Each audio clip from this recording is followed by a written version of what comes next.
بسم اللہ الرحمن الرحیم۔ السلام علیکم دوستو، میرا نام آصف خان اور آپ دیکھ رہے ہیں انڈین مسلم۔ سال 1979 میں ایران میں اسلامی کرانتی آئی، شاہ رضا پہلوی کی حکومت سطح سے بے دخل ہوئی، آیت اللہ خمینی ایران کے سپریم لیڈر بن گئے۔ کہا گیا کہ یہ انقلاب صرف گھر کے لیے نہیں ہے بلکہ پوری اسلامی دنیا کو بدلنے کے لیے ہے۔ بس اسی دن سے ایران اکیلا پڑ گیا، خاص کر سنی عرب دیشوں سے۔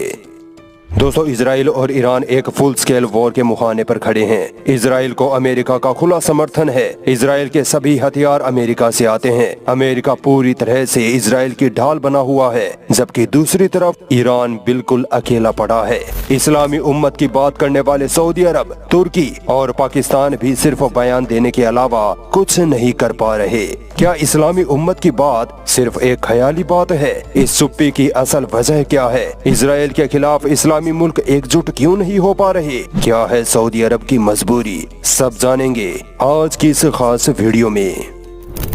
دوستو، 1979 میں جب ایران میں اسلامی کرانتی ہوئی تب وہاں کی راجشاہی بادشاہت ختم ہو گئی۔ ایران مانتا ہے کہ دیش اسلامی نظام سے چلنا چاہیے، نہ کہ بادشاہت سے۔ اسی کے بعد سے عرب کے سنی دیشوں میں یہ ڈر پھیل گیا کہ کہیں ایران کی طرح ان کے دیش کی جنتا بھی ان کے خلاف بغاوت نہ کر دے۔ اگر بغاوت ہو گئی تو صدیوں سے چلی آ رہی بادشاہت ختم ہو جائے گی۔ ایران کی اسی سوچ کو روکنے کے لیے آج زیادہ تر عرب ملک ایران کے خلاف کھڑے رہتے ہیں۔ ظاہر سی بات ہے، سب کو اپنی سطح پیاری لگتی ہے۔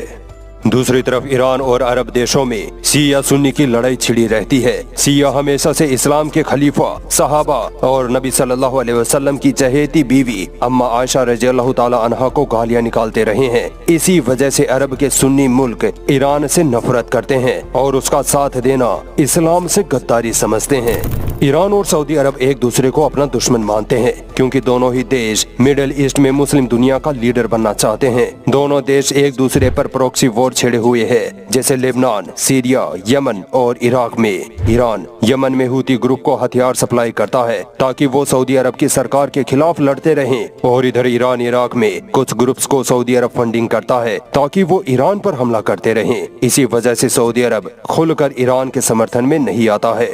آپ کو یاد ہوگا 2020 میں ابراہم سمجھوتا ہوا تھا، جس میں کچھ مسلم دیشوں جیسے UAE، بحرین، موروکو اور سوڈان نے امریکہ کے کہنے پر اسرائیل کو مانیتا دے دی تھی اور اسرائیل کے ساتھ بزنس ڈیل کر لی تھی۔ ان دیشوں کی سوچ یہ تھی کہ ایران سے رشتہ بنا کر ہمیں کچھ حاصل نہیں ہونے والا ہے، جبکہ امریکہ اور اسرائیل سے رشتہ بنائیں گے تو دیش کا وکاس ہوگا۔ اس وجہ سے یہ دیش بھی اب امریکہ